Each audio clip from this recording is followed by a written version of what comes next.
قوم لوط کون تھی؟ قوم لوط میں برائیاں کیا کیا تھی اور ان کا بیک گراؤنڈ کیا تھا؟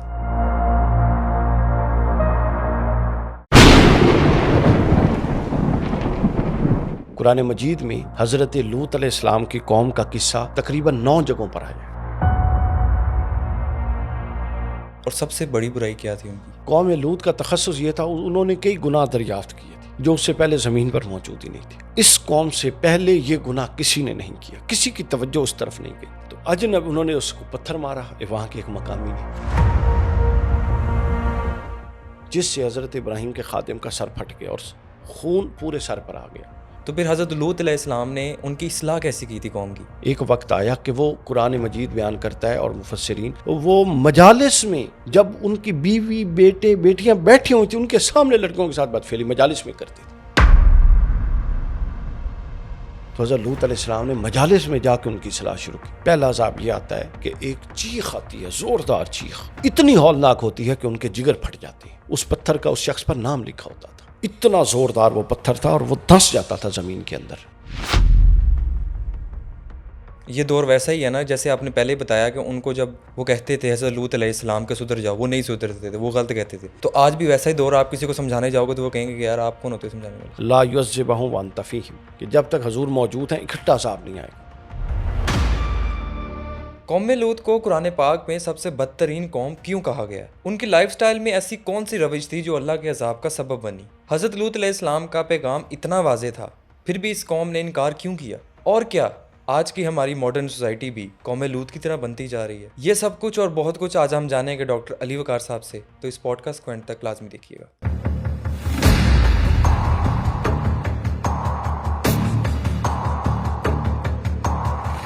السلام علیکم علی وقار صاحب، بہت شکریہ ہمارے پاس آپ تشریف لائے۔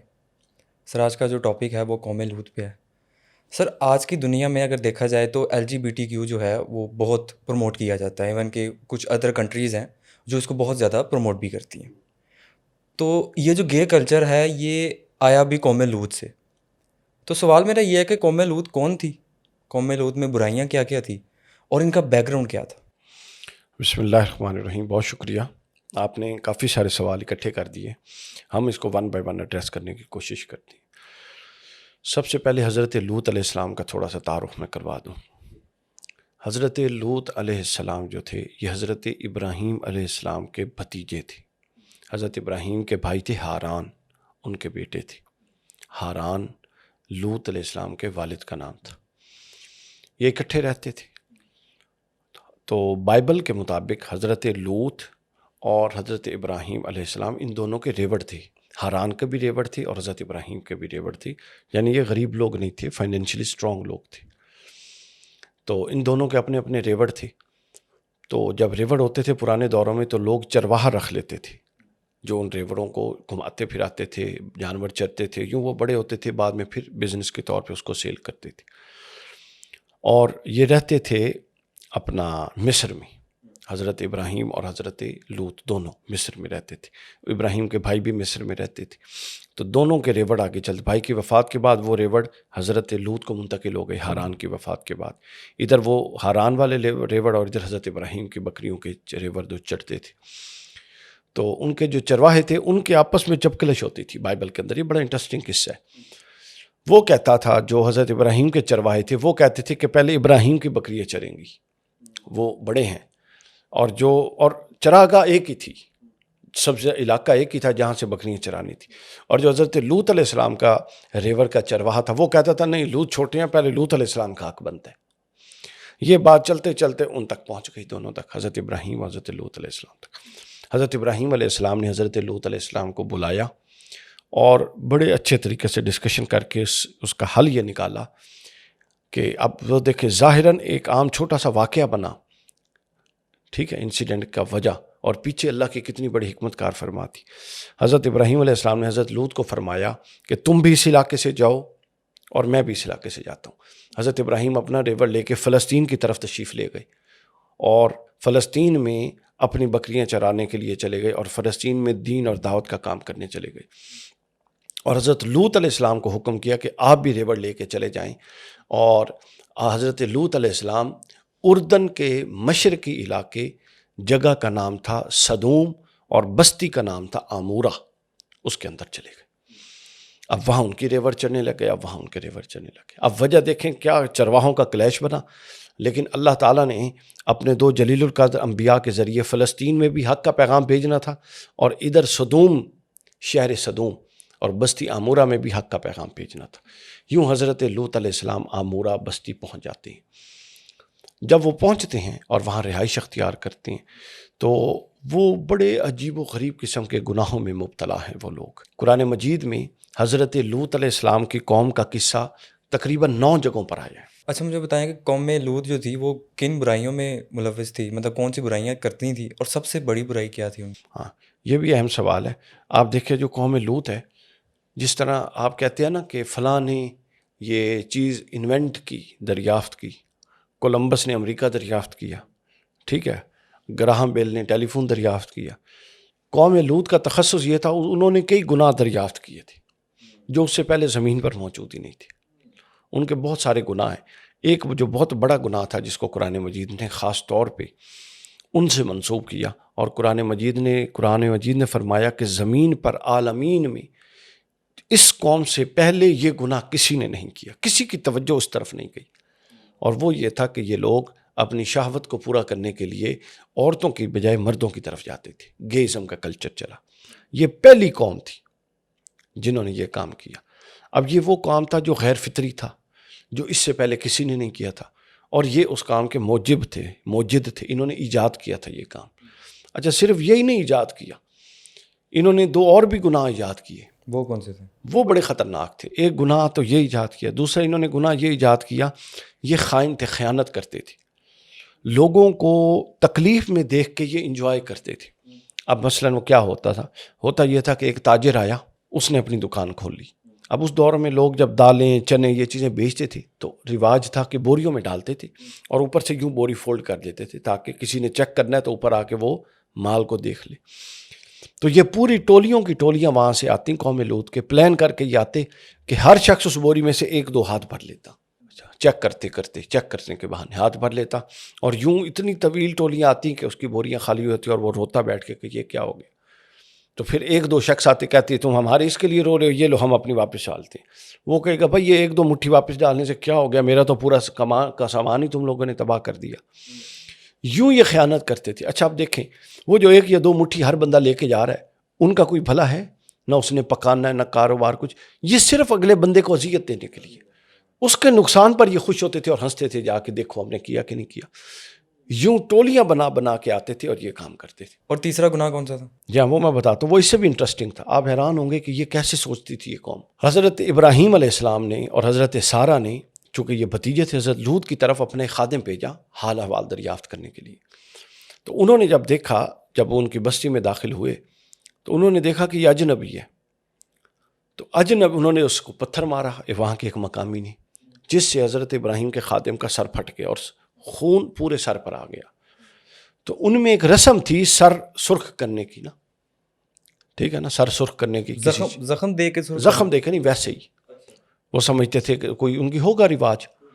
اب وہ شخص اس کے پاس آیا اور کہتا مجھے پیسے دو.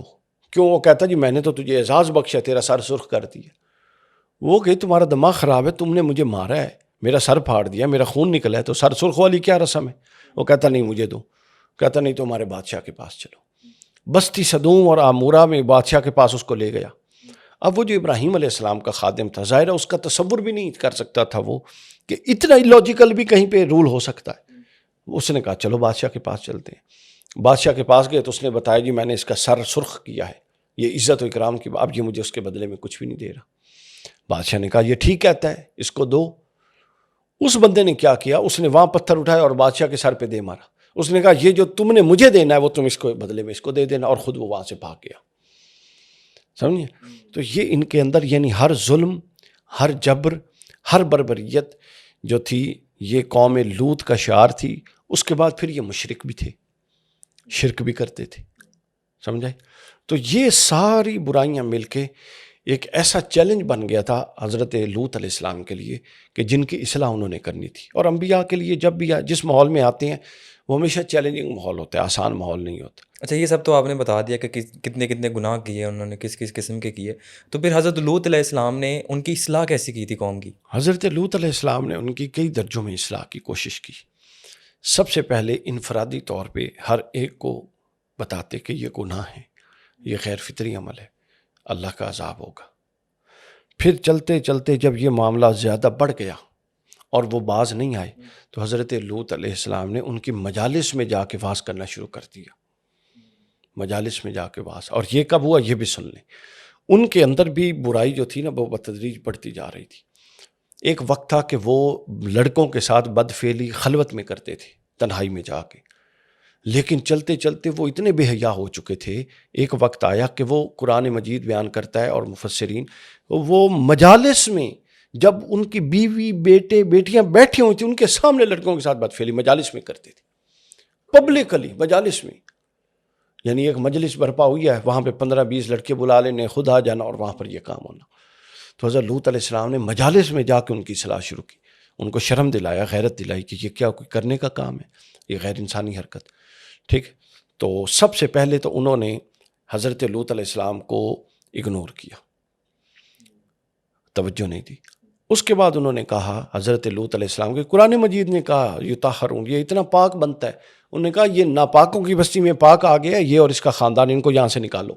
حضرت لوط کو تانا دیتے تھے کہ بڑا پاک بنتا پھرتا ہے، بڑا نیک صاف بنتا پھرتا ہے، قرآن مجید میں وہ تانا موجود ہے، ٹھیک ہے۔ لیکن نبی تو تانا نہیں دیکھتا نا، نبی تو اپنے کام پہ لگا رہتا ہے۔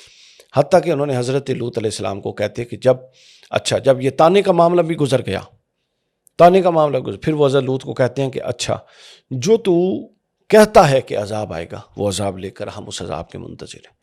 یعنی وہ قوم اتنی بے باک ہو چکی تھی، اتنی مادر پدر آزاد ہو چکی تھی اور اتنی سرکش ہو چکی تھی۔ ایک بات ذہن میں رکھ لیں، گناہ کا پہلا درجہ ہوتا ہے لغزش۔ حضرت آدم سے لغزش ہوئی تھی، اللہ نے روکا تھا کہ پھل نہیں کھانا، پھل کھا لیا۔ لغزش کا نتیجہ یہ ہوتا ہے کہ بندہ فوراً پلٹ جاتا ہے۔ جب اللہ نے پوچھا کہ پھل کیوں کھایا، انہوں نے کیا کہا؟ ربنا ظلمنا انفسنا وان لم تغفر لنا وترحمنا لنکونن من الخاسرین۔ باری تعالیٰ میں اپنے اوپر ظلم کر بیٹھا، غلطی ہو گئی۔ اللہ نے فرمایا نبی بنا دیا۔ اچھا اب یہ لغزش شیطان سے ہوئی۔ اللہ تعالیٰ نے پوچھا کہ تو نے آدم کو سجدہ کیوں نہیں کیا جبکہ میں نے کہا تھا؟ اس نے آگے اس کو ختم کرنے کی بجائے آج اعتراف جرم کر کے معافی مانگنے کی بجائے کیا کہتا ہے؟ خلقت انا خیر من خلقتنی من النار وخلقتہ من طین۔ وہ کہتا ہے میں تو آدم سے بہتر ہوں، مجھے تو نے آگ سے پیدا کیا، آگ اوپر کو اٹھتی ہے، آدم کو مٹی سے پیدا کیا، مٹی نیچے کو گرتی ہے۔ تو یہ اس کا تقابل تھا۔ اللہ تعالیٰ نے کیا فرمایا؟ فخرج منا فإنک رجیم، دفع ہو جا، تو بدبخت ہو گیا۔ تو غلطی پر جو رد عمل ہوتا ہے، غلطی ہر کوئی کر سکتا ہے، یہ انسان اور شیطان میں فرق ہے، یہ ذہن میں رکھ لیں۔ انسان غلطی کے بعد پلٹ جاتا ہے اور شیطانی فطرت غلطی کے بعد ڈٹ جاتی ہے۔ ان کی فطرت میں یہ چیز آ گئی تھی کہ یہ گناہ کرتے تھے اور باہر آ کے ڈٹ کے جناب وسیع کر کے آئیں، سینہ چوڑا کر کے، پھر مجلسوں میں کرتے تھے، پھر کہتے تھے جو ہمارا جو کچھ کر سکتا ہے کر لے، پھر حتیٰ کہ اللہ کے نبی حضرت لوط علیہ السلام کو کہتے تھے جو عذاب لے کر آنا لے آؤ، ہم کوئی لفٹ ہی نہیں کرواتے تھے۔ یہ ان کا ریئیکشن ہوتا تھا جب وہ یہ ان کی ان کا اصلاح ریئیکشن کرتے تھے۔ ہوتا تھا۔ ہمیں اس سے یہ سیکھنا ہے کہ جب کوئی آپ کو اصلاح کی دعوت دے اور آپ میں کوئی غلطی اور گناہ پایا جائے تو اس کے بعد آپ نے یہ والا ریئیکشن نہیں دینا ہوتا، بلکہ آپ نے پلٹ جانا ہوتا ہے۔ اگر آپ پلٹتے نہیں ہیں، غلطی پہ ڈٹے رہتے ہیں تو پھر عذاب یقینی ہو جاتا ہے۔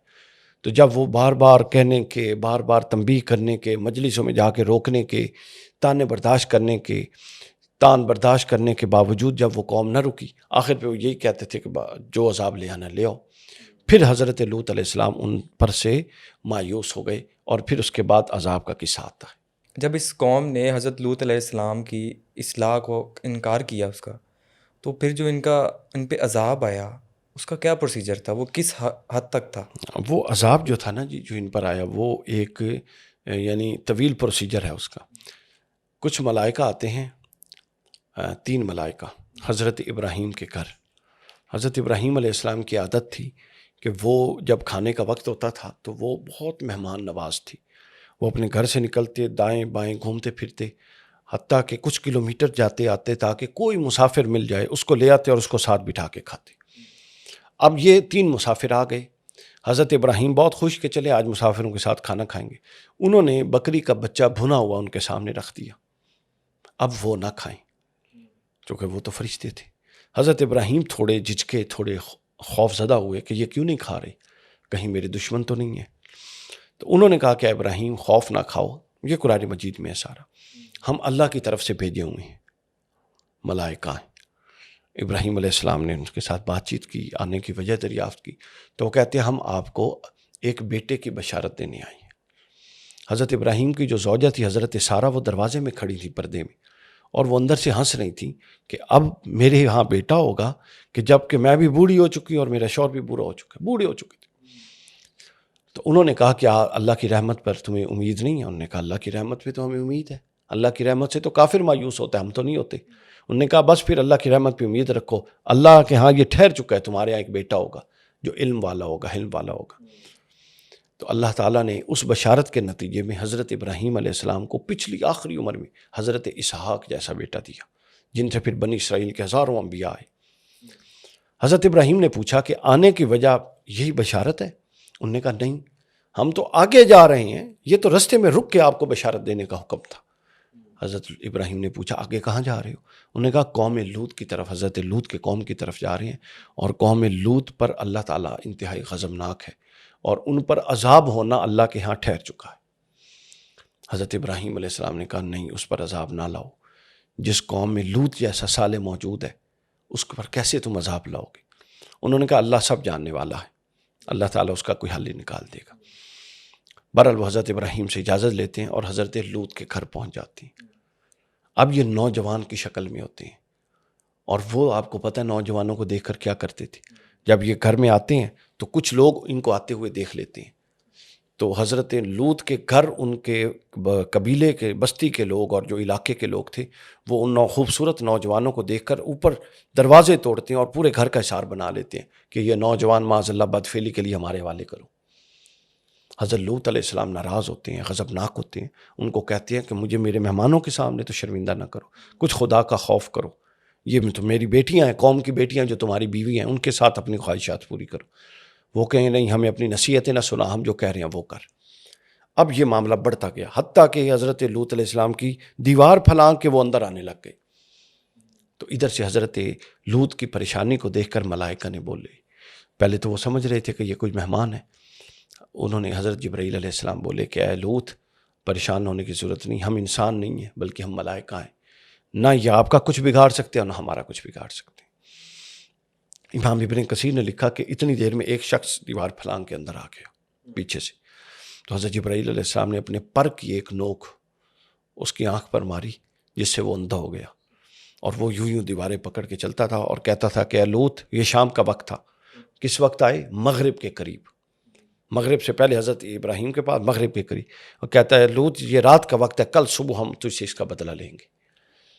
حضرت لوط علیہ السلام پریشان ہوئے. ملائکہ نے بتایا کہ کوئی صبح ہونے والی نہیں ہے، ان کی صبح عذاب کے ساتھ ہوگی. تھوڑی دیر بیٹھے رہے. حضرت لوط علیہ السلام کو ملائکہ نے کہا کہ اللہ نے اس بستی پر عذاب کا فیصلہ کر دیا، لہٰذا آپ اپنی بیٹیوں کو لے کر، اہل و عیال بیٹیوں کو لے کر، چونکہ بیٹا تھا نہیں اور بیوی ان کے ساتھ ملی ہوئی تھی، بیوی پر بھی عذاب نازل ہوا. ٹھیک ہے. اچھا، اب یہ بات ضروری ہے کہ وہ بیوی خدا نخواستہ اس طرح کے گناہ میں ملوث نہیں تھی. انبیاء کی ازواج کبھی بھی کردار ان کا خراب نہیں ہو سکتا، یہ اللہ تعالیٰ کا انتخاب ہے، لیکن وہ مشرک ہو سکتی ہیں، کافر ہو سکتی ہیں. ٹھیک ہے نا. تو وہ عقیدے میں بری تھی، عمل میں نہیں. اب کیا ہوتا ہے کہ حضرت لوط علیہ السلام کو ملائکہ کہتے ہیں کہ آپ اپنی بیٹیوں کو لیں اور اس بستی سے نکل جائیں، وہاں جہاں پر اللہ آپ کو بھیجنا چاہتا ہے، اور جہاں جانے کے لیے اللہ نے آپ پر وحی نازل کی ہے. اور ایک نصیحت ہے، فرشتے کہتے ہیں کہ آپ نے پلٹ کے نہیں دیکھنا، پلٹ کے نہیں دیکھنا. حضرت لوط علیہ السلام وہاں سے نکلتے ہیں منہ اندھیرے، اور جہاں اللہ کا حکم ہے اگلی بستی میں پہنچتے ہیں. ابھی فجر نہیں ہوتی کہ اس بستی پر عذاب شروع ہو جاتا ہے. سب سے پہلا عذاب کون سا ہوتا ہے؟ 3 عذاب اس بستی پر آتے ہیں، اور یہ 3 اکٹھے عذاب کسی ایک اور بستی پر نہیں آئی. پہلا عذاب یہ آتا ہے کہ ایک چیخ آتی ہے، زوردار چیخ، اتنی ہولناک ہوتی ہے کہ ان کے جگر پھٹ جاتے ہیں. اتنی ہولناک چیخ، موت واقع ہو، جگر پھٹ جاتے ہیں. پھر اس کے بعد دوسرا عذاب یہ ہوتا ہے کہ حضرت جبرائیل علیہ السلام اس بستی کو اپنے پر اٹھاتے ہیں اور اوپر لے جاتے ہیں. امام ابن کثیر اور دیگر ائمہ نے لکھا ہے وہ اتنا بلند لے جاتے ہیں کہ حتیٰ کہ اس بستی پر موجود مرغ کی اذان اور اس بستی میں موجود کتے کے بھونکنے کی آواز ملائکہ نے سنی. فرشتے یوں آسمان کے برابر لے گئے اور وہاں سے زور سے پلٹ دیے ابراہیم حضرت جبرائیل نے, وہ بستی زمین بوس ہو گئی, الٹ کر کے پلٹ دی. یہ دوسرا عذاب. اور تیسرا عذاب یہ تھا کہ اس کے بعد ان پر پتھروں کی بارش ہو گئی. یہ 3 عذاب غضب کے کہیں اکٹھے نہیں آئے. علماء نے لکھا ہے کہ جس پر جو پتھر گرنا ہوتا تھا اس پتھر کا اس شخص پر نام لکھا ہوتا تھا. اتنا زوردار وہ پتھر تھا اور وہ دھنس جاتا تھا زمین کے اندر. اور وہ بستی چونکہ دریا کے کنارے تھی تو اب وہ بہت سارا حصہ یعنی اتنا گہرا تھا. آپ دیکھیں نا, آپ یہاں بور کریں 200-300 فٹ پہ پانی نکلے گا نا, ٹھیک ہے. پرانے دوروں میں پانی اوپر ہوتے تھے تو وہ اتنا زوردار پتھر تھا کہ وہ نیچے پانی میں دھنس جاتے تھے, سمندر کے ساتھ حصہ بنتے گئے اس کے نا, جس کو بحر لوط یا بحر المیت, ڈیڈ سی جس کو کہتی ہیں. ڈیڈ سی وہ ہے جہاں پر قوم لوط کا عذاب آیا تھا. حضور اسلام ایک غزوے میں اس کے پاس سے گزرے تو فرمایا تیزی سے گزرو, چونکہ یہ وہ جگہ جہاں پر اللہ کا غضب نازل ہوا تھا. تو 3 عذاب, ایک چیخ آئی اتنی زوردار آواز, دوسرا عذاب نازل ہوتا ہے کہ ان کو یوں بستی اٹھا کے اوپر لے جاتے ہیں اور پھر اوپر سے دے مارتے ہیں, اور تیسرا عذاب یہ کہ ان پر پتھروں کی بارش ہوتی ہے. یوں وہ بستی صفحہ ہستی سے ختم ہو گئی اور اللہ تعالیٰ نے ان کو عبرت کا نشان بنا دیا. آپ اب سیٹلائٹ پکچرز پڑھی ہیں گوگل پہ, آپ قوم لوط کی دیکھیں تو آپ کو یوں لگے گا چھوٹے چھوٹے یوں پہاڑ ہیں, یوں یوں یوں اسٹیپ بائی. وہ پہاڑ نہیں ہیں, وہ اتنے بڑے دیو ہیکل, اس کمرے سے بھی بڑا ایک پتھر تھا جو وہ لگتا تھا دوسرا اس کے اوپر, تو وہ دھنسے ہوئے پتھر پڑے ہوئے. وہ تو ہمار زمین تھی تو وہ پہاڑی سلسلہ لگتا ہے, پہاڑی سلسلہ نہیں ہے, وہ پتھر ہیں جو اوپر سے گرے تھے. تو جو سزا اس قوم پہ آئی تھی, اس سزا کی جو دعا تھی وہ حضرت لوط علیہ السلام نے کی تھی کہ جبرائیل نے؟ حضرت لوط دیکھیں, انبیاء جب پوری کوشش کرتی ہیں تو انبیاء کرام پھر کچھ انبیاء نے خود بد دعا کی, کچھ انبیاء کرام نے اللہ تعالیٰ نے دیکھ لیا کہ ان کے اپنا اتمام حجت کرنے کے باوجود لوگ ایمان قبول نہیں کر رہے, تو اللہ تعالیٰ نے وہی نازل کر کے ان کو نکال لیا اور پیچھے سے عذاب نازل ہو گیا. یہ دونوں صورتیں ہوتی ہیں. ایک تب عذاب آیا تھا, اور آپ دیکھتے ہی ہیں کہ آج کل بھی یہ جو کلچر ہے نا یہ بہت عام ہو گیا. جی ہاں, اب پرابلم یہ ہے کہ آپ یہ بات ذہن میں رکھیں کہ اللہ کے قانون جو ہے نا وہ کبھی بدلتے نہیں ہیں. آج کل آپ کو پتہ ہے پاکستان میں بھی یہ فروغ پا رہا ہے, لیکن دنیا کے کئی ملکوں میں یہ لیگلائز ہو چکا ہے. بالکل. باقاعدہ لڑکے لڑکوں سے اور لڑکیاں لڑکیوں سے شادی کرتے ہیں اور وہ باقاعدہ لیونگ ریلیشن شپ میں رہتے ہیں. یہ اللہ کا عذاب, قیامت کی نشانیوں میں سے حضور نے یہ بات فرمایا تھا کہ جب مرد اپنی خواہشات مردوں سے پوری کرنے لگیں گے تو سمجھ لینا قیامت قریب ہے. ایک تو قیامت کی نشانی, دوسرا پھر اس قوم میں بے برکتی آ جاتی ہے, ان کے رزق سے برکت اٹھا لی جاتی ہے, ان کی زمین اگتی نہیں ہے, سمجھ آئیے, ان کے دریا اور ان کے سمندر اپنی حدوں کو بھول جاتے ہیں اور وہ بہہ نکلتے ہیں, جیسا کہ ہم دیکھ رہے ہیں آئے روز. تو یہ کلچر جو ہے یہ اللہ تعالیٰ کے غضب کو آواز دینے والا ہے, اور بدقسمتی سے اس کو ہمارے لوگ کوئی بڑا گناہ نہیں سمجھتے, یوں سمجھتے ہیں کہ بس جس طرح ایک نیچرل بات ہے. یہ بہت بڑا عذاب ہے. کیا قرآن پاک میں کوئی اور قومیں بھی ایسی ہیں جن پہ اس طرح کا عذاب آیا؟ اس طرح کا تینوں عذاب اکٹھے نہیں آئے, الگ الگ تو عذاب, بہت ساری قوموں کا ذکر ہے, بہت ساری قوموں کا ذکر ہے جن پر عذاب آیا. بستیوں کے الٹ جانے کا ذکر ہے, حضرت عزیر علیہ السلام جس بستی سے گزرے. پھر اس کے بعد جوؤں کے عذاب کا ذکر ہے قوم بنی اسرائیل کے لیے. پھر مینڈکوں کے عذاب کا ذکر ہے قوم بنی اسرائیل کے لیے سورہ بقرہ کے اندر. پھر اس کے بعد پورا دریائے نیل خون کا ہو جانا, اس کا ذکر ہے, پینے کے لیے بھی پانی نہ رہا. جس گناہ میں یہ ملوث تھے, ایسا گناہ کوئی آگے نہ ایسا گناہ پہلے کسی نے کیا نہ بعد میں, اس دور میں پھر یہ گناہ دوبارہ شروع ہو گیا. یہ گناہ کبھی نہیں ہوا. مطلب اس دور کے بعد اب آ کے یہ گناہ قرآن مجید نے خود کہا ہے کہ عالمین میں تم سے پہلے کسی نے یہ گناہ نہیں کیا. تو لہٰذا قرآن گواہی موجود ہے کہ یہ گناہ کسی قوم نے نہیں کیا تھا, پہلی دفعہ قوم لوط نے کیا تھا. تو ان جو لوگ آج کل یہ گناہ کر رہے ہیں ان کو سدھارا جا سکتا؟ ان کو ہدایت کے لیے کہا جا سکتا ہے. دیکھیں اللہ کا غضب کتنا بھڑکا. یہ دور ویسا ہی ہے نا جیسے آپ نے پہلے بتایا کہ ان کو جب وہ کہتے تھے حضرت لوط علیہ السلام کے سدھر جاؤ, وہ نہیں سدھرتے تھے, وہ غلط کہتے تھے. تو آج بھی ویسا ہی دور, آپ کسی کو سمجھانے جاؤ گے تو وہ کہیں گے کہ یار آپ کون ہوتے سمجھانے والے. ہاں بس یہی پرابلم ہے. بس پھر اس کا انتظار کریں. اب اللہ کا عذاب اکٹھا آ نہیں سکتا, اللہ دینا چاہے تو دے سکتا ہے، لیکن اللہ نے اپنے محبوب علیہ السلام کے صدقے وعدہ کر رکھا ہے لا یعذبہم وانت فیہم، کہ جب تک حضور موجود ہیں اکٹھا عذاب نہیں آئے گا۔ لیکن یہ گناہ، اس گناہ کی بے برکتی اور اس کا آخرت میں عذاب، یہ تو اٹل ہے، اس کی تو کسی نے بخشش نہیں دی ہوئی۔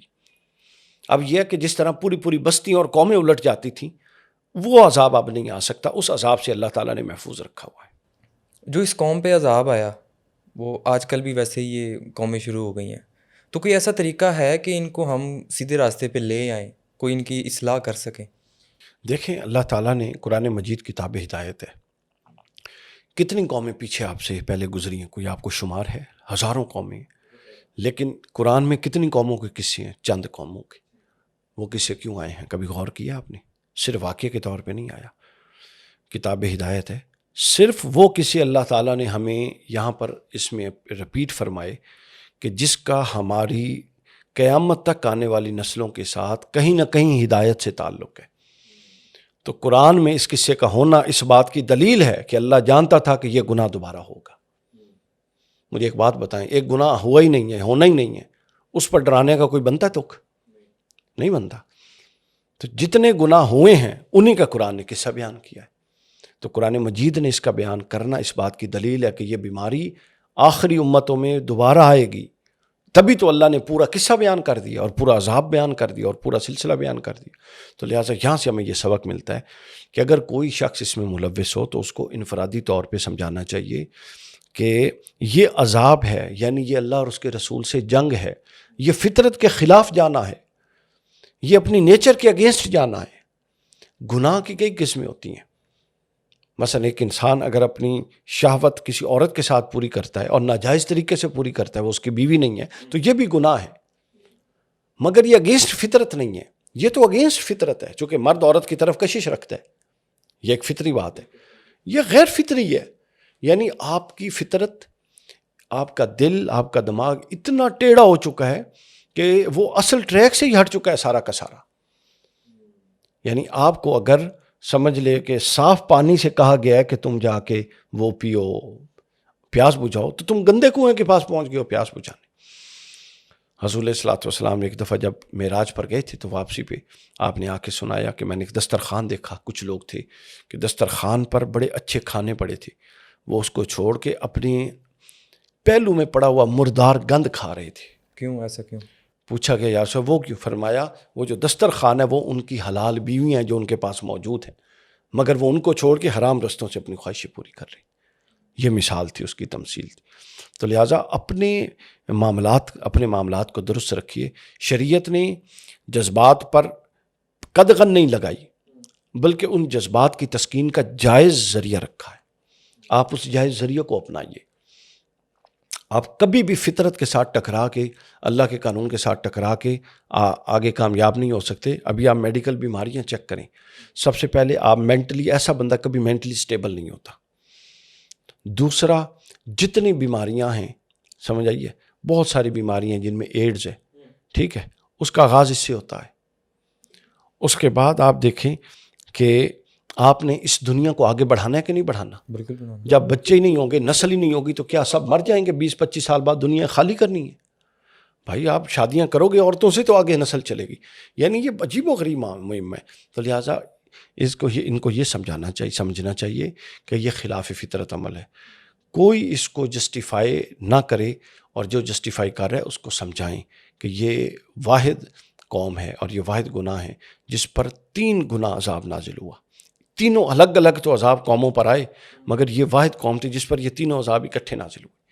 تو لہٰذا ہمارے لیے اصول تو نہیں بدلے گا، ہمارے لیے گناہ نیکی تو نہیں بن جائے گی، تو ہمارا سمجھ لیں کہ عذاب کسی وجہ سے رکا ہوا ہے، لیکن ہم نے اس کا شکار ہونا ہے۔ تو لہٰذا اپنے آپ کو اس سے بچائیں، حتی المقدور بچائیں۔ ایسی کمپنی سے نوجوان بچیں۔ دیکھیں کمپنیاں خراب کرتی ہیں۔ آپ ایک گناہ کو بھاری سمجھتا ہے انسان، جب وہ ایسی کمپنی میں بیٹھتا ہے جہاں پر وہ گناہ ہے، مثلا شراب پینا ہے، بہت بھاری گناہ ہے ہمارے نزدیک۔ جب آپ ایسی کمپنی میں بیٹھے ہیں کہ 10 بندوں میں سے 4 پی رہے ہیں، 5 پی رہے ہیں، آہستہ آہستہ آپ کو اس کی کراہت کم ہوگی۔ آپ کہیں گے کوئی بات نہیں، آہستہ آہستہ چلتے چلے یار، وہ پی رہے ہیں، ان کا عمل ہے، آہستہ آہستہ آپ خود بھی لگ جائیں گے۔ میں نے ایسے بہت سارے نوجوان دیکھے جو سگریٹ نہیں پیتے تھے، وہ سگریٹ صرف اس لیے پیتے ہیں کہ ان کے یونیورسٹی کا کچھ دوست پیتے تھے اور یار ایک سوٹا تو ہی لا لا. تو لہٰذا کمپنی بڑی امپورٹنٹ ہے. یہ شیطان، یہ پتہ ہے کیا، حضرت امام غزالی نے بڑی زبردست مثال دی. فرماتے ہیں گناہوں سے بچنا اور گناہوں کی طرف جانا ایسے ہے جیسے پہاڑ پر چڑھنا اور اترنا. جب آپ پہاڑ پر چڑھتے ہیں بڑی کیسے مشکل سے چڑھتے ہیں. ہاں، ہر اگلا قدم آپ مزید قوت سے اٹھاتے ہیں اور اترتے ہیں. ایک اٹھانا ہے آپ نے، 4 قدم خود اٹھیں گے. تو یہ لہٰذا گناہ ایک آپ نے کرنا ہے، 4 کی طرف خود اٹھیں گے. نفس کی فارمیشن ایسی ہے، وہ آپ کو کھینچ کے لے جاتے ہیں اور نیکی کی طرف آپ نے خود کھینچنا ہے. تو لہٰذا ایسی صحبت سے بچیں. آپ صحبت اڈاپٹ کر کے سمجھو نہیں یار میں نے کچھ نہیں ہوتا، میں بچ جاؤں گا، یہ غلط خیال ہے. یہ آپ کو تباہی کی طرف لے جائے گا. صحبت سے بچنا. کمپنی بڑی امپورٹنٹ ہے. قرآن مجید نے کہا سورہ فاتحہ کے اندر کہ صراط الذین اہدنا الصراط المستقیم، اے باری تعالیٰ مجھے سیدھی راہ دکھا. اللہ نے فرمایا کون سی چیز؟ صراط الذین انعمت علیہم، وہ لوگ جن پر اللہ کا انعام ہے، ان کی راہ. غیر المغضوب علیہم، ان کی راہ نہیں جن پر اللہ کا غضب ہوا. وہ تو غضب والے ہیں سارے کے سارے جو یہ کام کرتے ہیں، ان پر تو پہلے ہی غضب ہے. قرآن نے کہا اس قوم پر غضب ہوا تھا، تو غضب والوں کے تو پاس ہی نہیں بیٹھنا. تو یہ کیسے ہو سکتا ہے کہ ہم بیٹھیں غضب والوں کے پاس اور کہیں کہ ہم پر رحمت ہو جائے؟ یہ ہو سکتا ہے؟ کبھی ایسا ہوا کہ آپ نے گٹھلی اور آم کی ڈالی اور اندر سے تربوزہ نکل آیا ہو؟ نہیں ہو سکتا. تو بس جو آپ نے ڈالنا ہے وہی کچھ نکلنا ہے، جو آپ نے بیج بونا ہے وہی فصل نکلنی. جس صحبت میں آپ بیٹھیں گے یہ ہو نہیں سکتا کہ اس کے اثرات آپ پر نہ آئیں. آپ خوشبو کی دکان میں جائیں، ایسا ہو سکتا ہے کہ آپ کو خوشبو نہ آئے. بالکل بھی نہیں. اور آپ لوہار کی بھٹی پہ جائیں، ایسا ہو سکتا ہے کہ آپ کو گرمی کی شدت محسوس نہ ہو. کچھ چیزیں صحبت کے ساتھ جڑی ہوئی ہیں. تو لہٰذا جب تک آپ اپنی صحبت اور اپنی کمپنی اور اپنے دوست ٹھیک نہیں رکھتے، آپ گناہوں سے نہیں بچ سکتے. آپ کو کیا لگتا ہے کہ یہ موویز کردار ادا کر رہی ہیں اس جگہ پہ جو چلنے لگے ہوئے ہیں؟ ہاں دیکھیں، یہ بھی ایک طرح کی صحبت. کیا ان کو نہیں پتا کہ یہ غلط راستہ ہے لیکن وہ پھر بھی جا رہے ہیں؟ کیا ان کو خود نہیں پتا؟ وہ بھی تو مسلمان ہیں. کون؟ جو پاکستان میں اگر یہ کلچر پروموٹ ہو رہا ہے. بس دیکھیں، اب خدا یاد نہیں رہا لوگوں کو، آخرت کا خوف نہیں رہا، مادیت سر چڑھ چکی ہے، نفسانی خواہشات کو ہم نے خدا بنا لیا ہے، جس کی وجہ سے یہ سب کچھ ہو رہا ہے. جس کے پیش نظر اللہ ہو اور جس کے پیش نظر یہ ہو کہ وہ مجھے دیکھ رہا ہے. آپ دیکھیں نا، حضرت یوسف علیہ السلام کو زلیخا نے کہا تھا کہ میں نے اپنے خدا پر پردہ ڈال دیا ہے. حضرت یوسف نے کہا میرے خدا تو 7 پردوں میں دیکھ لیتا ہے. تو بس آپ جب اس تصور کو پختہ کر لیں گے پھر آپ بچ جائیں گے. اور اگر آپ کا اللہ سے تعلق نہیں ہے پھر وہ آپ کو نہیں بچائے گا، پھر آپ نہیں بچیں گے. تو لہٰذا کمپنی اور اللہ تعالیٰ سے تعلق، یہ دونوں چیزیں ضروری ہیں. سر بہت اچھے طریقے سے آپ نے ہمیں پورا یہ واقعہ ہمیں سمجھایا. بہت شکریہ. انشاءاللہ نیکسٹ ٹاپک کے ساتھ دوبارہ آپ کو دعوت دیں گے. بہت شکریہ سر. اگلا پوڈ کاسٹ آپ کس ٹاپک پر دیکھنا چاہتے ہیں ہمیں کامنٹ سیکشن میں ضرور بتائیے گا. اور اگر آپ نے ابھی تک اس چینل کو سبسکرائب نہیں کیا تو ابھی چینل کو سبسکرائب کریں اور مجھے سپورٹ کریں.